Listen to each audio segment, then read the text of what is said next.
রাজধানীর বকশীবাজার স্থপিত বিশেষ আদালত 3-এ নির্ধারিত সময়ের কিছু পর হাজির হন বেগম খালেদা জিয়া। জিয়া অরফানেজ ট্রাস্ট দুর্নীতি মামলার শুনানি শেষে আদালতে বাদী ও আসামি পক্ষের পরস্পর বিরোধী বক্তব্য শেষে আত্মপক্ষ সমর্থনের সুযোগ দেন বিচারক।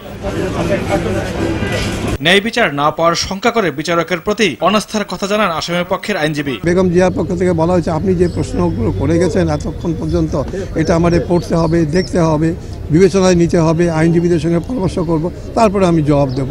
তবে এটা আমি এই মুহূর্তে অনাস্থা দিয়েছি, সুতরাং আমাকে সময় দেওয়া হবে। উদ্দেশ্য প্রণোদিত হয়ে আসামি পক্ষ বিচারকের বক্তব্য শুনেননি দাবি করে দুদকের আইনজীবী বলেন, ফৌজদারি কার্যবিধিতে জবানবন্দি নিতে বাধা নেই। আইনের পদ্ধতিতে তাকে জিজ্ঞাসাবাদ করেছেন এবং তিনি যেটা জানেন বা যেটা বুঝেন তিনি সেটা জবাব দিয়েছেন। ফৌজদারি কার্যবিধির 342 ধারার কার্য অদ্য সম্পাদন হয়েছে। জিয়া অরফানেজ ট্রাস্ট দুর্নীতি মামলায় আসামি পক্ষের সাফাই সাক্ষ্য ও জিয়া চ্যারিটেবল ট্রাস্ট দুর্নীতি মামলায় খালেদা জিয়ার আত্মপক্ষ সমর্থনের অসমাপ্ত বক্তব্যের জন্য আগামী 9 ফেব্রুয়ারি শুনানির দিন ধার্য করেছে আদালত।